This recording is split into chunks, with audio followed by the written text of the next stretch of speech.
Good morning students. Last લેક્ચરમાં આપણે પાઠ બીજો ભારતમાં બ્રિટિશ શાસન વિશે અભ્યાસ શરૂ કર્યો છે. જે સમયગાળો એટલે ઈસવીસન 1757 થી ઈસવીસન 1857 નો સમયગાળો રહે છે. એ સમયની વાત કરીએ 1757 થી, તો 1757માં સિરાજ ઉદ દૌલા અને અંગ્રેજો વચ્ચે પ્લાસીનું યુદ્ધ થયું હતું અને એ યુદ્ધમાં સિરાજ ઉદ દૌલાને હરાવીને અંગ્રેજોની જીત થઈ. એટલે અંગ્રેજોએ જેને ઈચ્છે પોતાનું કહ્યું કરે એવા માણસને બંગાળાનો નવાબ બનાવી દીધો હતો, જે હતો મિર્જાફર. મિર્જાફર પણ કંપનીની બાબતમાં દખલગીરી કરવા લાગે છે, એટલે મિર્જાફરને બદલીને મીરકાસિમને બંગાળાનો નવાબ બનાવવામાં આવે છે. મીરકાસિમ તો મિર્જાફર કરતાં પણ વધારે અંગ્રેજોની અથવા તો કંપનીની બાબતોમાં માથું મારવા લાગ્યો. એટલે મીરકાસિમ અવધના નવાબની વચ્ચે બક્સરનું યુદ્ધ 1764માં થાય છે, બક્સર મુકામે. અને એ યુદ્ધમાં હાર્યા પછી મીરકાસિમની હાર થાય છે. ત્યાર પછી અંગ્રેજો સીધા સત્તાધારી બંગાળામાં થઈ જાય છે. એટલે બંગાળા, બિહાર અને ઓરિસ્સાથી એની શરૂઆત થાય છે. દીવાની સત્તા પ્રાપ્ત કરે છે. એટલે શું તો વાત કરી હતી કે મહેસૂલ ઉઘરાવવાની સત્તા પ્રાપ્ત કરે છે. ત્યાર પછી જે હારેલા જે તે પ્રદેશના રાજા હોય તેણે કેટલીક રકમ જીતેલા જે રાજા હોય અથવા તો અંગ્રેજો હોય તેને ચૂકવવી પડતી, અથવા તો એટલી જ રકમના પ્રદેશો છે એ અંગ્રેજોને આપવા પડતા. એ પછી 1764 પછી 1772માં જેમ મહેસૂલ ઉઘરાવવાનું કામ અંગ્રેજોના હાથમાં આવ્યું, પછી આ મહેસૂલ ઉઘરાવવાનું કામ છે એ વધુ ને વધુ એના ઉપર એ કામ કરવા માટે જે વ્યક્તિની નિમણૂક કરવામાં આવે એના માટે બોલી લગાવવામાં આવી અને એ બોલીમાં વધુમાં વધુ રકમ જે બોલે એને મહેસૂલ ઉઘરાવવાનું કામ સોંપવામાં આવતું. અને તેના માટે જે શબ્દ વપરાતો એ ફાર્મિંગ શબ્દ હતો. આ પદ્ધતિ યોગ્ય ન લાગતા ગવર્નર જનરલ બદલાય છે અને કોર્નવોલિસ જ્યારે આવે છે ત્યારે એમણે નવી મહેસૂલ ઉઘરાવવાની પદ્ધતિ દાખલ કરી, જેનું નામ હતું કાયમી જમાબંધી, જેની વિશે આપણે વાત કરી ચૂક્યા છે. જેમાં જમીનના અને જમીન મહેસૂલના હક જમીનદારોના હાથમાં હતા. તેમણે આ બ્રિટિશ સરકારના એજન્ટ તરીકે કામ કરવું પડતું. જમીનદારને જમીન મહેસૂલ જે ટોટલ હોય એમાંથી 9 ભાગ સરકારને જમા કરાવવાના હતા અને જે 10મો ભાગ હતો, 1 ભાગ એ પોતાની પાસે એ મહેનતાણાના રૂપે રાખવાનો હતો. આ પદ્ધતિમાં ખેડૂતોનું શોષણ થતું હતું. સરકારને ખેડૂતોના વિકાસમાં કોઈ રસ નહોતો અને એટલે એ સમયે ખેડૂતોના અસંતોષ વધ્યા અને એ અસંતોષના ભાગરૂપે કેટલાક ખેડૂતોના વિગ્રહો પણ એ સમયે થયા હતા. અને ધીરે ધીરે કંપની સરકારના શાસન પછી, અંગ્રેજોના શાસન પછી એક સમયે જે સમૃદ્ધ ગણાતું બંગાળ હતું એ કંગાળ બનવાની પરિસ્થિતિમાં આવી જાય છે. ત્યાર પછી બીજી મહેસૂલ પદ્ધતિ જે દાખલ કરવામાં આવી એ હતી રૈયતવારી પદ્ધતિ. 1820માં સૌ પ્રથમ મુંબઈ અને મદ્રાસથી શરૂઆત થાય છે. આ પદ્ધતિ દાખલ કરનાર એટલે કે આ પદ્ધતિના પ્રણેતા થોમસ મુનરો હતા અને આ પદ્ધતિમાં કેટલાક બાબતો હતી જેમાં જમીનનું વધારે પડતું મહેસૂલ ઉઘરાવવામાં આવતું. સરકાર ઈચ્છે ત્યારે એ મહેસૂલમાં ગમે એટલા ટકાનો વધારો નાખતા હતા. કોઈ પણ સ્થિતિ હોય, પછી એ પાક થયો હોય કે નિષ્ફળ ગયો હોય, ખેડૂતોએ ફરજિયાત નક્કી કરેલું જે મહેસૂલ હોય એ ચૂકવવું જ પડતું. એવી આ રૈયતવારી પદ્ધતિ હતી. ત્રીજી પદ્ધતિની વાત આપણે કરી હતી જે હતી મહાલવારી પદ્ધતિ. મહાલવારી પદ્ધતિ દાખલ કરનાર જે હતા એ હતા હોલ્ટ મેકેન્ઝી. ખાસ કરીને આ પદ્ધતિ સૌ પ્રથમ ઉત્તર પશ્ચિમના પ્રદેશોમાં અને મધ્ય ભારતના પ્રદેશોમાં લાગુ પાડવામાં આવી હતી. મહાલવારી પદ્ધતિમાં ગામનું સર્વેક્ષણ કરવામાં આવતું કે ટોટલ ગામમાં કેટલા ખેતરો છે, ખેડૂતો છે, એનું કેટલું ઉત્પાદન છે, આવક છે, અને એના પ્રમાણમાં આખા ગામનું મહેસૂલ કેટલું થાય એ નક્કી કરીને આખા ગામને એ ચૂકવવાનું રહેતું. એવી આ પદ્ધતિ મહાલવારી પદ્ધતિ હતી. ત્યાર પછી આપણે વાત કરી હતી, જાણવા જેવી વિગત તમને આપી હતી, જેમાં આપણે કીધું હતું કે 1765માં બંગાળમાં દીવાની સત્તા અંગ્રેજોએ પ્રાપ્ત કરી.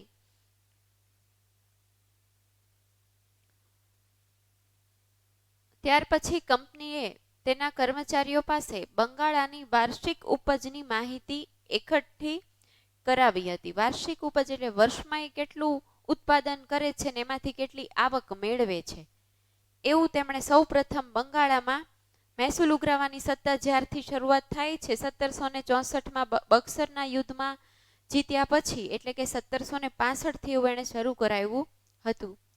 અને એ સમયમાં બ્રિટન માટે બંગાળાનું મૂલ્ય યુરોપમાં નિકાસ માટે ખેત પેદાશો આપનારું ક્ષેત્ર હતું, મહત્વનું ક્ષેત્ર હતું. એટલે એમાંથી એને જે ખેત ઉત્પાદન થાય એમાંથી એ વધુને વધુ ધન પ્રાપ્તિ કરી શકે એવી પરિસ્થિતિ હતી. તો અહીંયા સુધીની વાત આપણે કરી હતી. હવે પછીનો જે આપણો પ્રશ્ન છે એ છે, તમને હોમવર્કમાં આ પ્રશ્ન આપ્યો હતો કે આપણા ભારતમાં કઈ કઈ ખેત પેદાશો એવી છે કે જે વિદેશમાં આપણે નિકાસ કરીએ છીએ. નિકાસ કરવું એટલે ભારતમાંથી બીજા દેશમાં મોકલવું, વેચવું. તો એવી કઈ કઈ ચીજ વસ્તુઓ છે? તો પહેલાના સમયથી વિદ્યાર્થી મિત્રો તમને બધાને ખબર છે, તમે ભણી ચૂક્યા છો અગાઉ, કે સુતરાઉ કાપડ, ઊન, રેશમી કાપડ, આ બધી જે ચીજ વસ્તુઓ છે ને એની પહેલાના સમયથી મોટી માંગ હતી.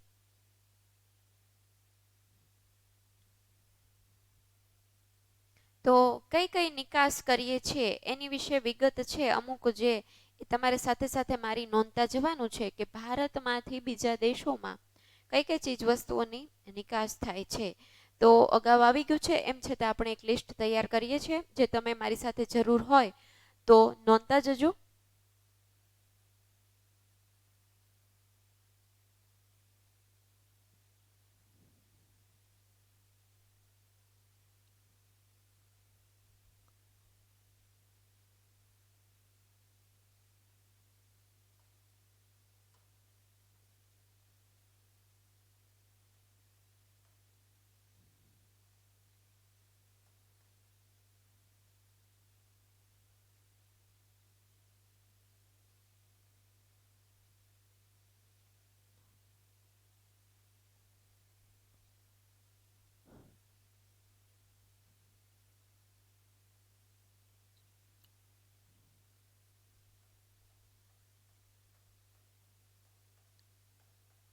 ભારતમાંથી નિકાસ થતી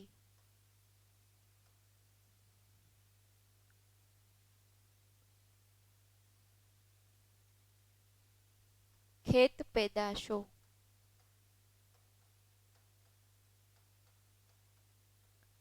તો ઘણી બધી વસ્તુઓ જે અગાઉ વાત કરીએ મુજબ જે ભારતમાં કપાસનું ઉત્પાદન થાય છે, રોકડીયો પાક ગણાય છે ભારતનો અને ગુજરાતનો પણ. તો જે એ નિકાસ થાય છે એમાંથી કપાસમાંથી જે સુતરાઉ કાપડ બને છે એની બીજા દેશોમાં નિકાસ થતી હોય છે. તો એ લિસ્ટમાં સુતરાઉ કાપડ, રેશમી કાપડ,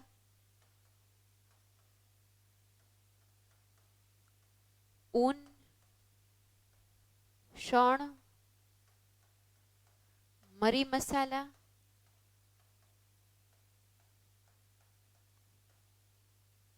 મલમલ. ઢાકાનું મલમલ છે એ જગવિખ્યાત છે. ગળી વગેરે વસ્તુઓની બીજા દેશોમાં આપણે નિકાસ કરીએ છીએ. તો આ બધી જે મેં યાદી તૈયાર કરી છે, જે વસ્તુઓ જે કીધી છે, એ સિવાય પણ તમે તમારી રીતે યાદી તૈયાર કરજો અને એ યાદીમાં 10 નામ, 8 થી 10 નામ તૈયાર કરજો અને આ યાદી બંને ભેગા કરીને પ્રવૃત્તિમાં તમારે એક પેજમાં ભારતમાંથી નિકાસ થતી ખેત પેદાશો અથવા ચીજ વસ્તુઓના નામ એવું ટાઇટલ આપીને આ પ્રવૃત્તિ કરવાની છે. બીજી બાજુ પેજમાં અથવા તો બીજા પેજમાં ભારતમાં કઈ કઈ વસ્તુઓની આપણે આયાત કરીએ છીએ એ બીજો ટોપિક છે, એ પાછળ કે બીજા પેજમાં સાથે કરવાનું રહેશે. તો જરૂર હોય તો તમે ઝડપથી સ્ક્રીનશોટ લઈ લો અને પછી આપણે આયાત આપણે જે કરતા હોય એ વસ્તુઓની યાદી લખવાના છીએ કે બીજા દેશોમાંથી આપણે મંગાવી પડે છે એવી ચીજ વસ્તુઓ. ઓકે, તો હવે આપણે એ યાદી તૈયાર કરી લઈએ.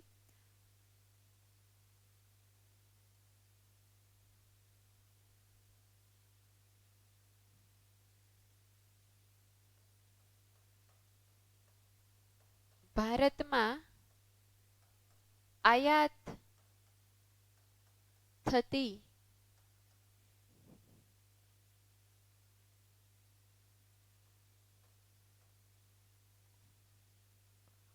વસ્તુઓની કે પેદાશોની યાદી. બરાબર. તો ઘણી બધી ચીજ વસ્તુઓ છે, ખાસ કરીને અત્યારે જે અન્ય દેશોમાં, કેટલાક દેશોમાં ટેકનોલોજી આગળ વધી છે, તો એવા દેશો પાસેથી આપણે ખાસ કરીને ઇલેક્ટ્રિક સાધનો જે છે, ઇલેક્ટ્રોનિક સાધનો જે કહેવાય, એવા સાધનો છે એની આપણા ભારત દેશમાં આયાત થતી હોય છે, મંગાવતા હોય છે બીજા દેશ પાસેથી, અને એ ચીજ વસ્તુઓ બજારમાં વેચાવા માટે મુકાતી હોય છે. તો ઇલેક્ટ્રોનિક સાધનો,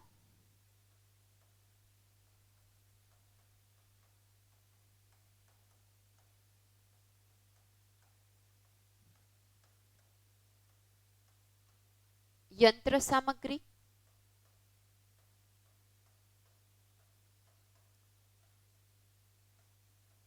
સોનું, ચાંદી, હીરા,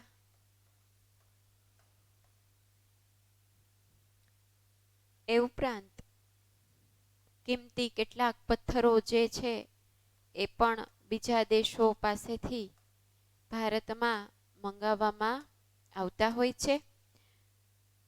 તો દવાઓ છે એ પણ કેટલીક આપણા ભારતમાં ન હોય ને બીજા દેશો પાસેથી આપણે મેળવતા હોઈએ છીએ. તો આ કેટલાક ચીજવસ્તુઓની કે પેદાશોની યાદી આપણે તૈયાર કરી જે આપણે આયાત કરીએ છીએ. તો એ યાદીમાં તમારે કેટલાક, મેં તમને અગાઉ કીધું એમ, જેમ નિકાસમાં તમારે ગોતવાના છે એમ બીજા 8-10 નામ તમારે ગોતી અને આ સિવાયના નામ જોડી અને સાથે યાદીનું પ્રવૃત્તિનું પેપર, ફાઇલ પેપર કે ચાર્ટ પેપરમાં બનાવીને તૈયાર રાખવાનું છે. અગાઉ એવું થયું છે કે જે લેક્ચર દરમિયાન આ પ્રવૃત્તિ કે પ્રોજેક્ટ કીધા હોય એ વિદ્યાર્થીઓને યાદ નથી રહેતા, અને પછી મને મહિના પછી, 2 મહિના પછી ફોન આવે કે મિસ તમે પહેલેથી લઈને અત્યાર સુધીમાં કયા કયા પ્રવૃત્તિને પ્રોજેક્ટ આપ્યા, હું ભૂલી ગયો છું કે ભૂલી ગઈ છું, મને કયો ને. તો એમ કાંઈ મને દરેક પાઠના મોઢે ન હોય, અને એવું દરેકને એક એકને આપવું શક્ય પણ નથી. હા, આવા મને 4-5 ફોન અત્યાર સુધીમાં આવી ગયેલા છે. તો આવું ન થાય એ માટે લેક્ચર દરમિયાન હું જે કહું છું યાદ ન રહે તો તમારી નોટમાં, ડાયરીમાં નોંધી રાખો, કે તમારું હોમવર્ક જ્યાં રેગ્યુલર લખતા હો ત્યાં નોંધી રાખો, કે જેથી કરીને પછી ભૂલાઈ જાય કે ખબર ન હોય, આવું થાય નહીં. તો ખાસ બધા નોંધી લેજો. ઓકે, સ્ક્રીનશોટ પણ જરૂર હોય તો પાડી લો.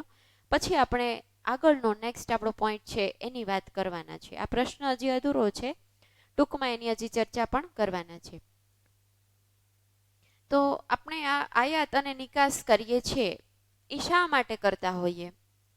તો બીજા દેશોમાં જે ખેતરોમાં અથવા તો ખેત ઉત્પાદનમાં અનુકૂળ પરિસ્થિતિ ન હોય, આબોહવા ન હોય, જમીન ન હોય, જેના કારણે એ દરેક પાકનું ઉત્પાદન કરવું શક્ય ન હોય, તો આપણા ભારતમાં થતા પાકો એવા કેટલાક હોય છે જે બીજા દેશોમાં ન થાય, તો આપણે ભારતમાંથી એ જે તે ખેત પેદાશોની નિકાસ કરીએ છીએ. અને કેટલીક એવી ચીજ વસ્તુઓ હોય છે જે કે ભારતમાં શક્ય નથી બનતી, તો જે બીજા દેશોને મળે છે એ દેશો પાસેથી આપણે મેળવીએ છીએ. એટલે આપણે આયાત અને નિકાસ કરતા હોઈએ છીએ. આપણે નહીં પણ દરેક દેશ છે એ આયાત અને નિકાસ કરતો હોય છે. અને એના કારણે વૈશ્વિકીકરણ થયું છે. વિશ્વના દેશો વચ્ચે આ વેપારી સંબંધો વિકાસ થયા એટલે વિશ્વ એક બન્યું છે, એકબીજાની નજીક આવ્યું છે. તો એટલે આપણે આયાત નિકાસ કરવું પડતું હોય છે. હવે આપણો મુખ્ય ટોપિક છે ખેતીની સ્થિતિ.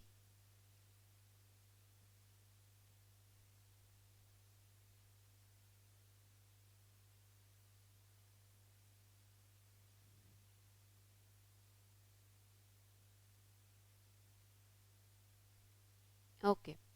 ક્યારે ખેતીની સ્થિતિની વાત કરવામાં આવી છે? બ્રિટિશરોએ જ્યારે શાસન સ્થાપ્યું, પોતાના હાથમાં સત્તા લીધી અને સત્તાધારી થયા, એ સમયમાં પરિસ્થિતિ કેવી બદલાઈ છે ખેતીની, એની વાત આપણે કરવાની છે. એની વાત કરીએ એ પહેલા અહીંયા એક ચિત્ર આપ્યું છે, એને તમારે જોવાનું છે. બરાબર. આ ગામડામાં ખેતરોમાં જે ઉત્પાદન થતું હોય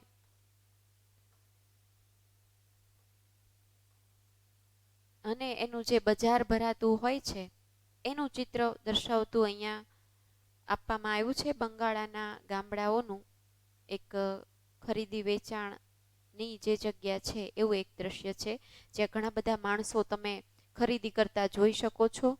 કેટલાક લોકો નીચે કેટલીક ચીજ વસ્તુઓ વેચી રહ્યા છે, કેટલાક દુકાન જેવું બનાવ્યું છે એમાં વેચી રહ્યા છે, કેટલાક પાછળના ભાગમાં કામ પણ કરી રહ્યા છે. એ જે વસ્તુનું ઉત્પાદન હોય એ થતું હોય એ માલ પહોંચાડવાનું કામ, અને પાછળ કેટલાક વસાહતો એટલે કે ઘર જેવું દર્શાવેલું છે. તો આ જે પરિસ્થિતિ છે એ બંગાળાના ગામડાનું એક બજારનું દ્રશ્ય છે.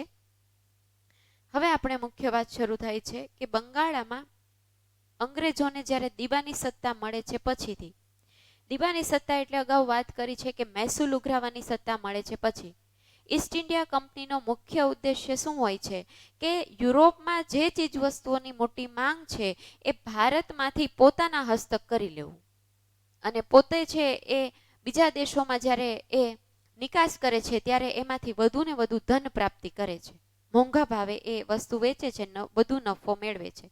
ખેડૂતો પાસેથી નજીવી રકમે એ પોતે ખરીદી લે છે. એટલે મુખ્ય ઉદ્દેશ્ય શું હતો તો કે પહેલાનો પાઠ આપણે યાદ કરીએ કે ભારતની કઈ કઈ ચીજ વસ્તુઓની યુરોપના દેશોમાં ખૂબ મોટી માંગ હતી. તો ત્યારે આપણે ભણ્યા હતા કે સુતરાઉ કાપડ, મલમલ, ગળી, મરી મસાલા, તેજાના, બરાબર, આ બધી ચીજ વસ્તુઓની બહુ મોટી માંગ યુરોપના દેશોમાં હતી. તો આ જે ચીજ વસ્તુઓ છે, આ જે ખેત પેદાશો જે મેળવવાની હોય એ ખેડૂતો પાસેથી પોતાના પાસે એ સત્તા પ્રાપ્ત કરી લે છે, પોતે નજીવી રકમે એ બધું ખરીદી લે અને નફો વધુ ને વધુ યુરોપમાં વેચીને પોતે કમાય. આથી બંગાળા, બિહાર અને ઓડિશા છે એ સમયના સમૃદ્ધ પ્રદેશો હતા, અને એના ઉપર સૌ પ્રથમ એટલે તેમણે પોતે સત્તાધારી થવાની શરૂઆત કરી. સત્તા સ્થાપવાની શરૂઆત એ બંગાળાથી શા માટે કરે છે તો બંગાળામાં મોટા પ્રમાણમાં વધુ ને વધુ ઉત્પાદન આ બધી ચીજ વસ્તુઓનું થતું હતું, તેથી એ સમૃદ્ધ પ્રદેશ હતો, અને એના ઉપર જો સત્તાધારી થઈ જાય તો તમામ જે હક છે, સત્તા છે, પોતાના હાથમાં આવી જાય, એટલે એ બધી જ પેદાશો પોતે મેળવી અને વધુ ને વધુ બંગાળામાંથી પૈસા ભેગા કરી શકે. એટલે તેમણે સત્તા જમાવવાની શરૂઆત ક્યાંથી કરી એવો એક માર્કનો પ્રશ્ન પૂછાય તો બંગાળા, બિહાર અને ઓડિશાથી શેની શરૂઆત કરી? સત્તા સ્થાપવાની શરૂઆત કરે છે.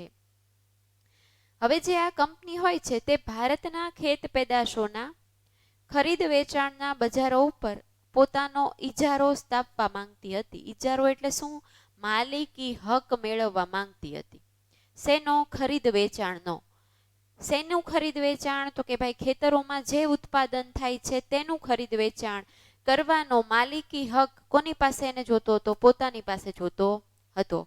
એટલે ખેડૂત છે એ કોઈ પોતાનો જે ઉત્પાદિત માલ હોય એ સીધો બજારમાં વેચી શકે નહીં, એવું એ ઈચ્છતા હતા. કારણ કે વધુ ને વધુ પૈસા કોને કમાવા હતા એમાંથી?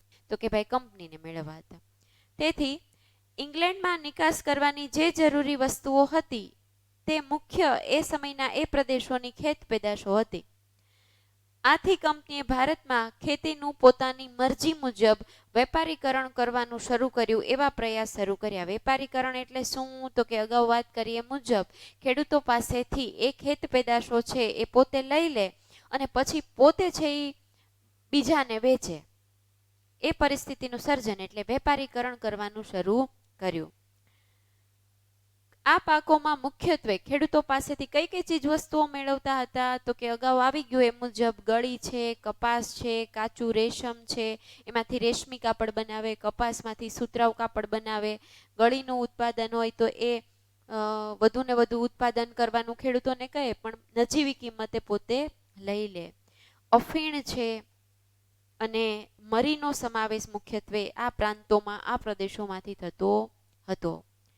આ ખેત પેદાશોનું કંપની શાસન હેઠળ વેપારીકરણ થાય એવી સ્થિતિ છે એ સર્જાય છે અને તેના વિશે હવે આપણે આ ખેડૂતોનું જે ઉત્પાદન થતું હતું તે કંપનીએ પોતાના હેઠળ કરીને વેપારીકરણ કર્યું એની વાત હવે પછીના મુદ્દામાં કરવાના છે. એટલે ખેતીના તમામ હકો છે એ કોની પાસે ચાલ્યા જાય છે? એ કંપની પાસે ચાલ્યા જાય છે. કારણ કે ઉત્પાદન કેટલું કરવું એ પણ કંપનીના આદેશ મુજબ થતું. વધુ ને વધુ ઉત્પાદન કરવા ઉપર એ લોકો ખેડૂતોને વધારે ને વધારે પ્રેશરાઇઝ કરતા, ફરજ પાડતા અને એ ઉત્પાદનમાંથી વધુ ને વધુ નફો પોતે મેળવતા હતા. આ પરિસ્થિતિ ખેતીની થઈ જાય છે. એટલે ખેડૂત છે એ ધીરે ધીરે કેવો બને છે? દેવાદાર બને છે, કંગાળ બને છે, ગરીબ બને છે અને એની પરિસ્થિતિ દિવસે ને દિવસે બગડતી જાય છે.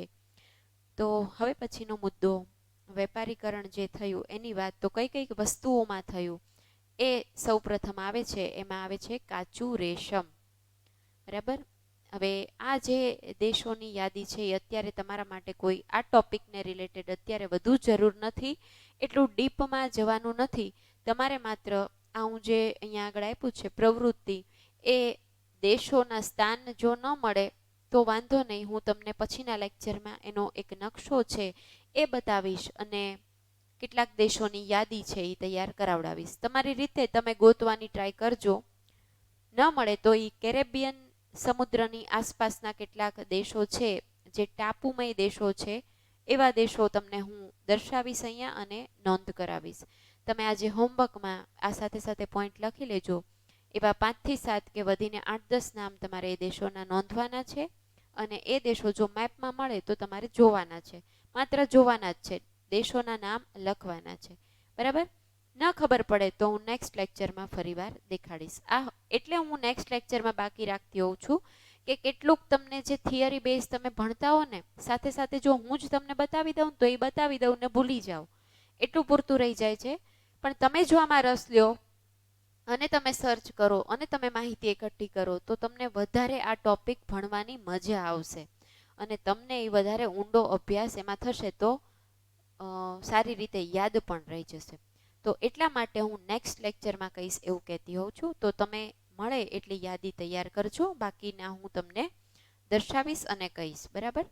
તો કઈ પેદાશોમાં વેપારીકરણ થયું? તો પહેલી પેદાશ છે કાચું રેશમ. 18મી સદીના સમયગાળા દરમિયાન ઇંગ્લેન્ડમાં કાચું રેશમ છે ને એ પહેલા બીજા દેશો પાસેથી એ મેળવતું હતું. કયા દેશો? તો કે ઇટાલી અને સ્પેન. હવે આ પ્રશ્ન આવ્યો, 1 માર્કનો પ્રશ્ન છે કે 18મી સદીના સમયગાળા સુધી ઇંગ્લેન્ડમાં કાચું રેશમ કયા દેશોમાંથી આવતું હતું અથવા તો કયા દેશો પાસેથી મેળવાતું હતું અથવા ઇંગ્લેન્ડ મેળવતું હતું?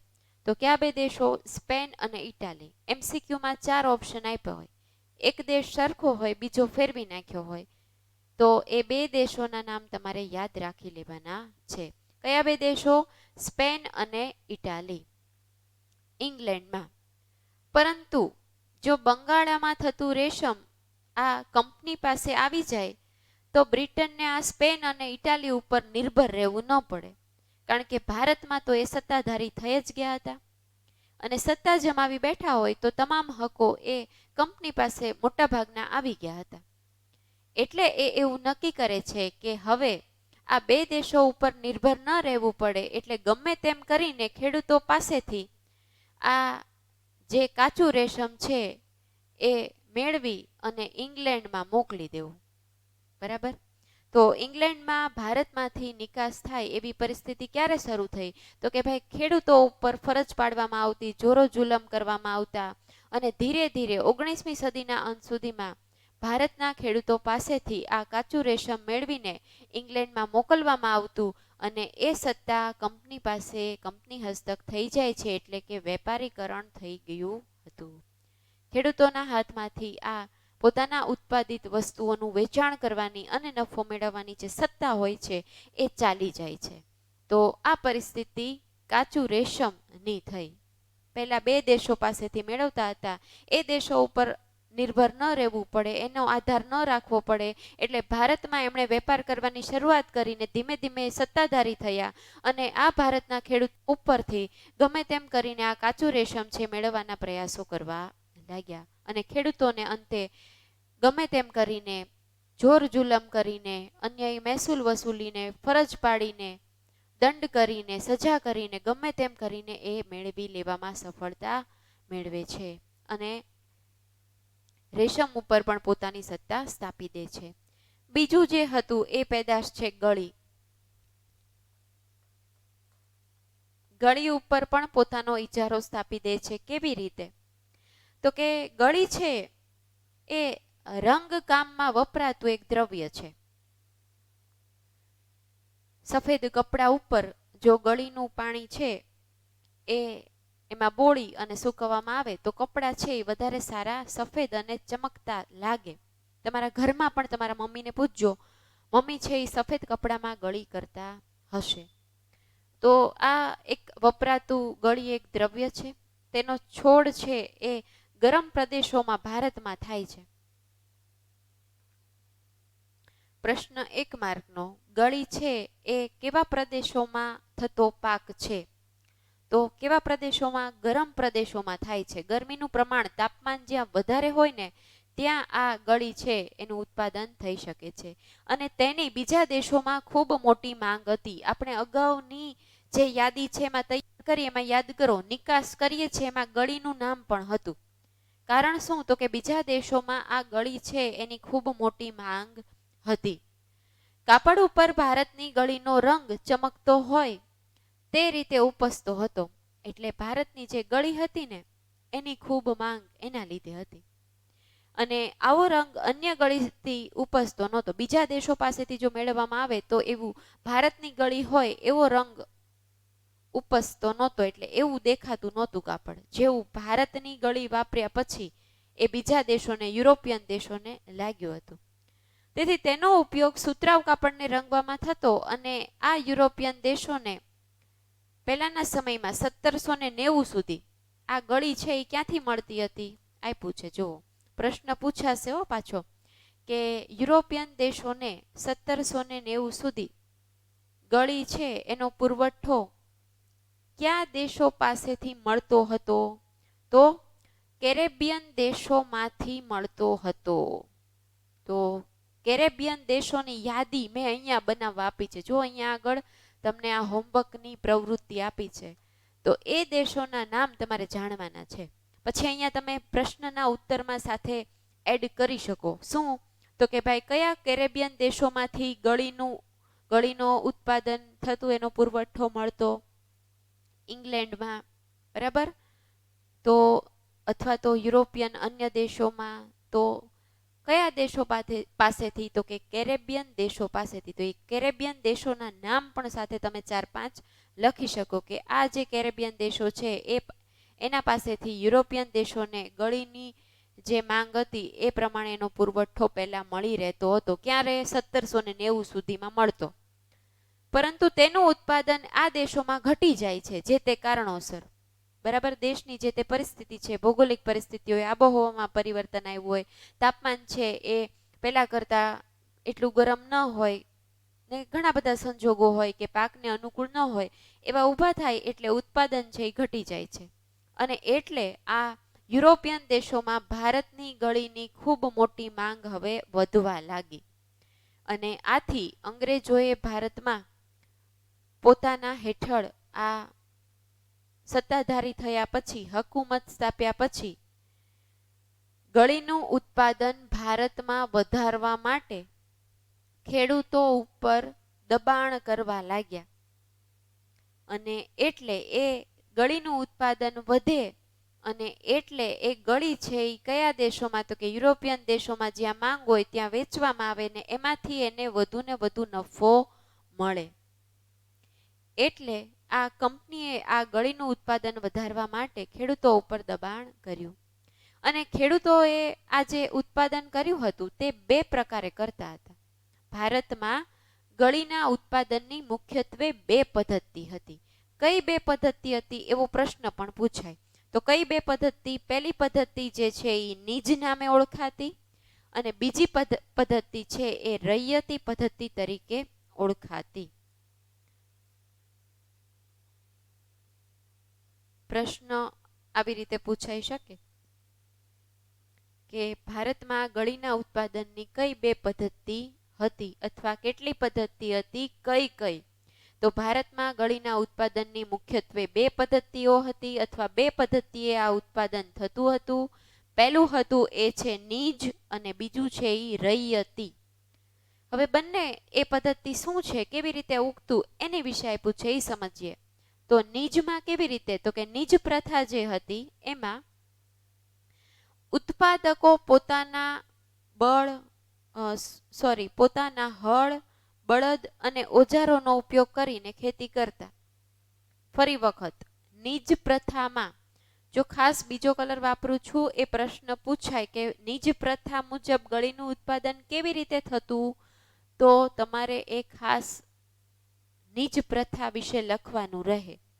તો ફરી વખત શું હતું? તો કે ભાઈ ઉત્પાદકો જે હતા એ ઉત્પાદકો પોતાના જ હળ, બળદ અને જે ઉત્પાદન દરમિયાન ખેતરોમાં જે યંત્ર સામગ્રી કે ઓજારો વપરાય એ પોતાના જ વાપરતા હતા અને ખેતી કરતા હતા. શેની ખેતી? ગળીની ખેતી કરતા હતા. અને છોડ તૈયાર થઈ જાય એટલે કાપીને કાચો માલ છે એ કારખાનામાં પહોંચાડી દેતા હતા. આ કઈ પ્રથા? નીજ પ્રથા હતી. બરાબર. અને બીજી જે પ્રથા આવે છે એ પ્રથા હતી રૈયતી.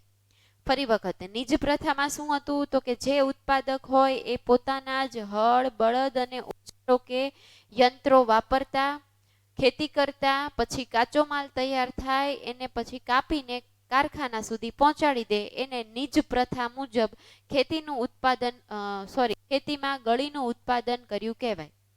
હવે બીજી પ્રથા છે જે છે રૈયતી પ્રથા. હવે એ પ્રથા મુજબ શું હતું? તો જોઈએ આપણે. રૈયતી પ્રથા મુજબ ખેડૂત પોતાની જમીન ઉપર ગળીનું વાવેતર કરતો.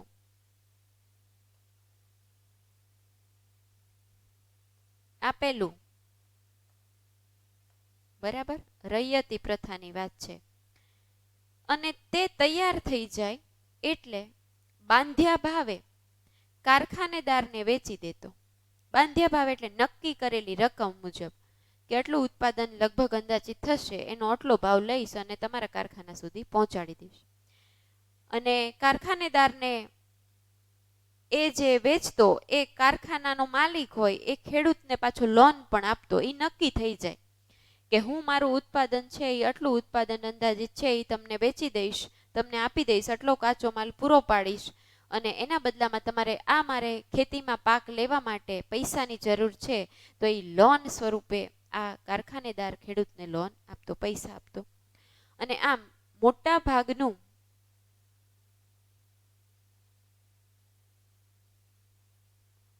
ઉત્પાદન છે એ આ પ્રથાથી જ થતું. આ પ્રથા એટલે કઈ પ્રથા?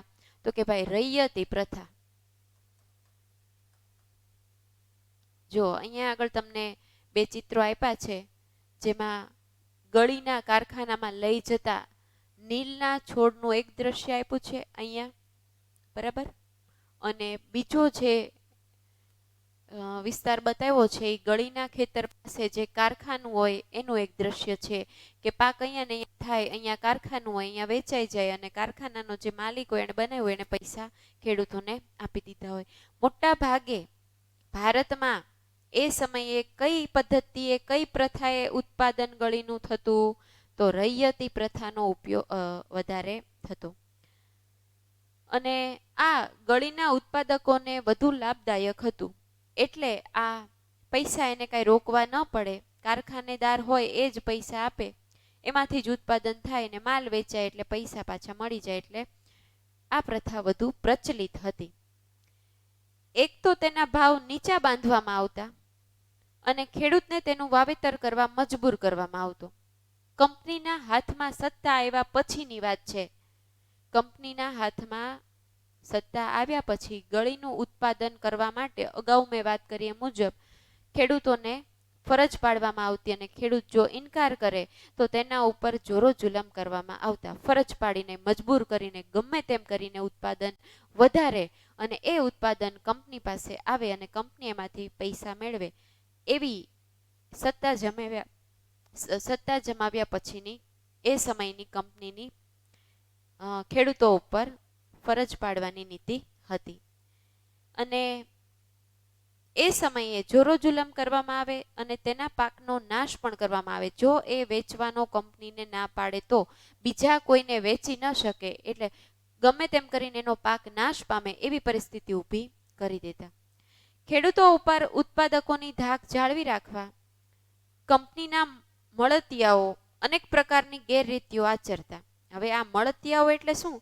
તો કે ભાઈ કંપનીના જ કર્મચારીઓ અથવા એના કામ કરતા અન્ય સભ્યો, બરાબર, જે કંપનીમાં પણ કામ કરતા હોય અને અન્ય પણ. આપણે વાત કરી હતી પહેલા પાઠમાં જ્યારે ભણ્યા ત્યારે કે કંપનીએ તો ઘણા બધા વેપારી મથકો સ્થાપ્યા, પણ જે કંપનીના કર્મચારીઓ હતા ને એ પોતે પણ પોતાના વેપારી મથકો સ્થાપવા લાગ્યા એવી પરિસ્થિતિ ઊભી થઈ હતી. અને આમ આ ઉત્પાદનમાં અને એના વેચાણમાં ઘણી બધી ગેરરીતિઓ આચરવામાં આવતી. ખેડૂતો જો આનાકાની કરે તો એનો પાકનો નાશ કરી દેતા, એને મજબૂર કરતા, એના ઉપર જુલમ કરતા, બરાબર. અને આ પરિસ્થિતિ ખેડૂતોની થઈ ગઈ હતી.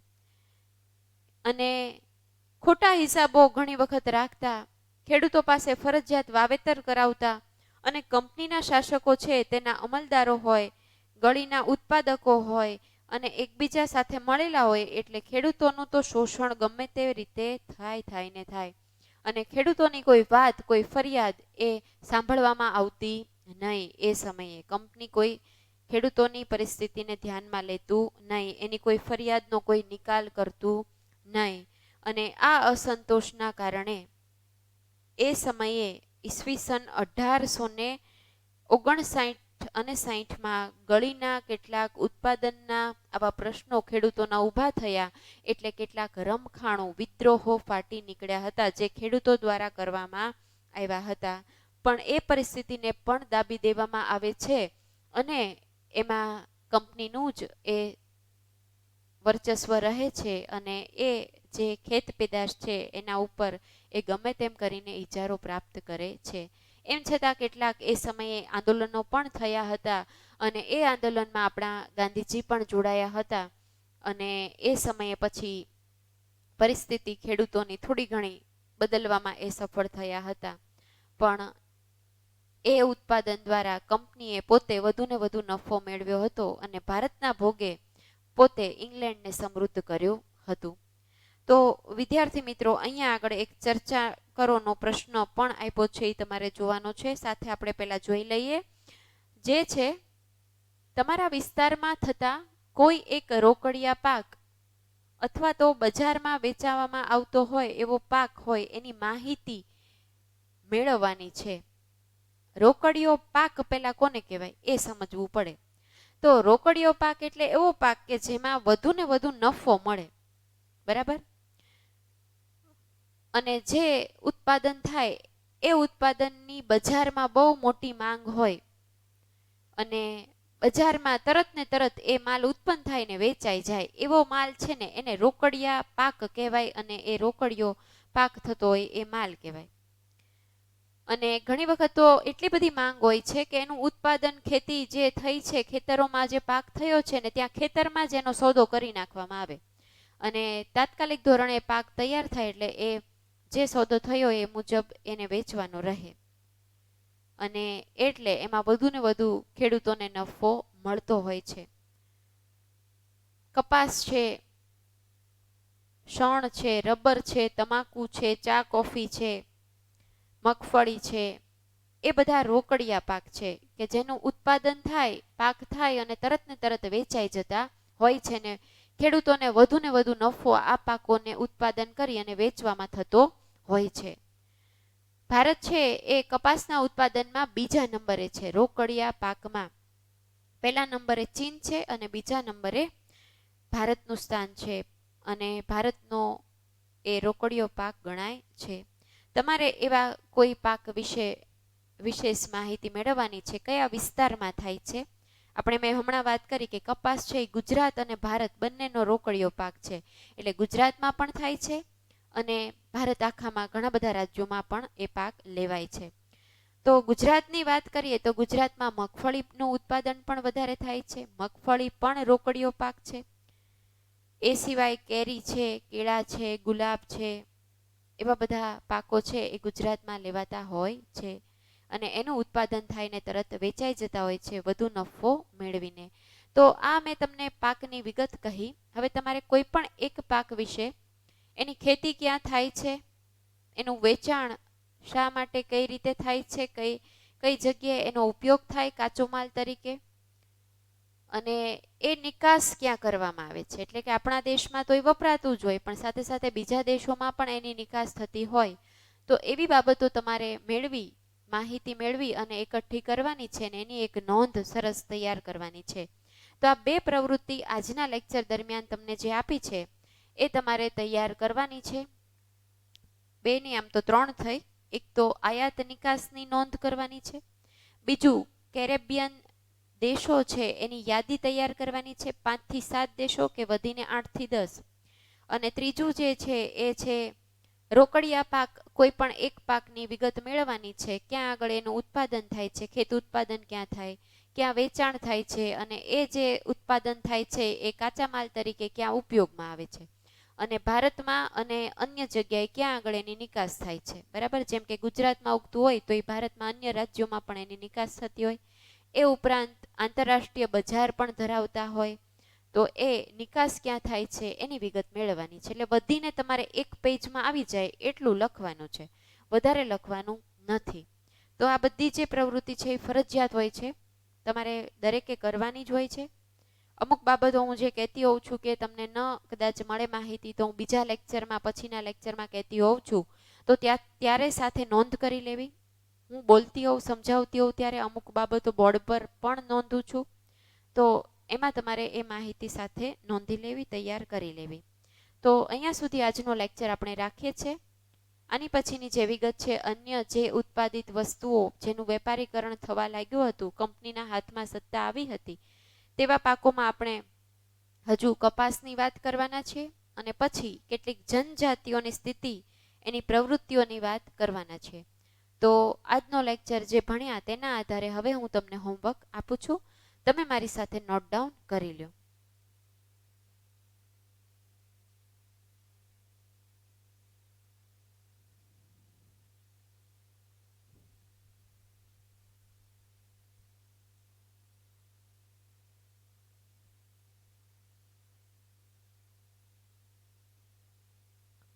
ઓકે, પ્રશ્ન પહેલો,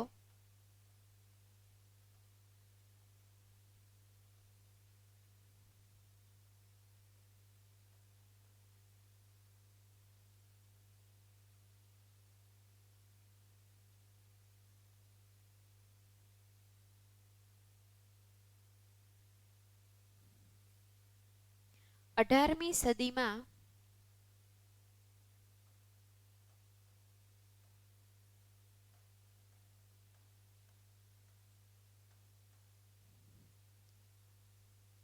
ભારતમાં ખેતીની સ્થિતિ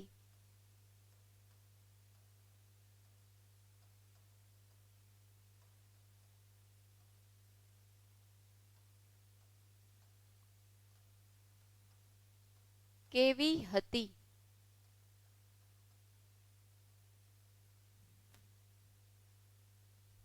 પછીનો પ્રશ્ન,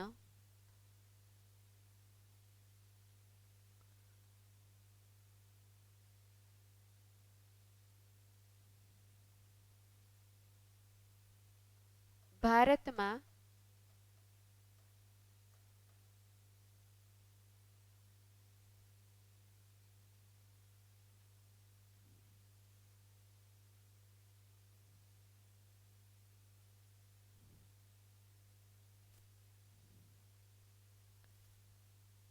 ગળીના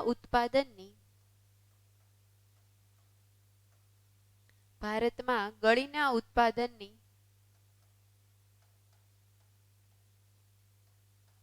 કેટલી પ્રથા હતી? કઈ કઈ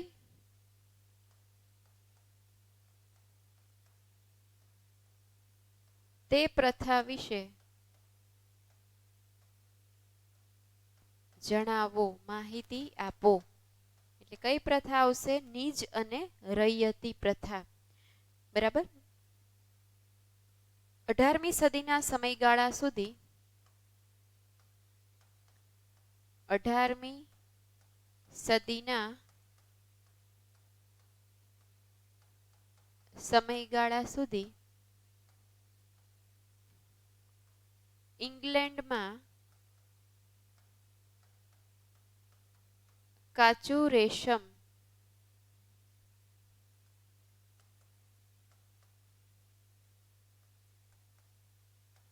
કયા દેશો પાસેથી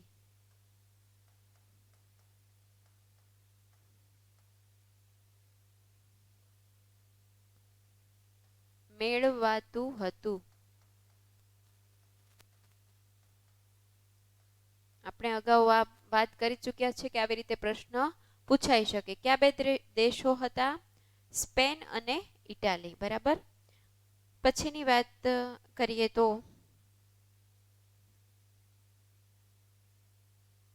ઈસવીસન 1859 અને 60માં ઈસવીસન 1859 અને 60માં વ્યાપક પ્રમાણમાં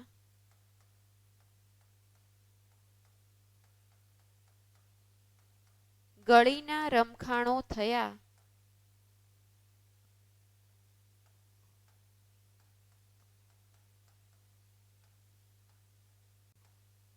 કારણ આપો કે વિધાન સમજાવો. બરાબર. આવી રીતે પૂછાઈ શકે. તો આજના લેક્ચરના આધારે આ હોમવર્ક આપ્યું છે. આ 4 પ્રશ્નો સિવાય તમારે બીજા 3 પ્રશ્નો જે પ્રવૃત્તિના આપ્યા છે એ પણ કરવાના છે અને એ તમારી પાસે સાચવીને રાખવાના છે. બરાબર. તો હોમવર્કમાં આ 4 પ્રશ્નો જ લખીને મોકલવાના. 3 પ્રશ્નો તમારી પાસે તૈયાર કરીને રાખવાના છે અને આની પછીની વિગત જે આપણે ભણવાના છીએ એ પછી હવે પછીના લેક્ચરમાં ભણશું.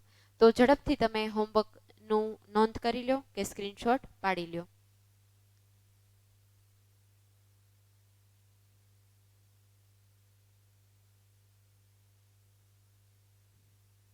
ઓકે. તો હોમવર્ક બધા સારી રીતે કરજો. ફરી પાછા આગળના અભ્યાસ માટે ઝડપથી મળશું. Good bye. Take care.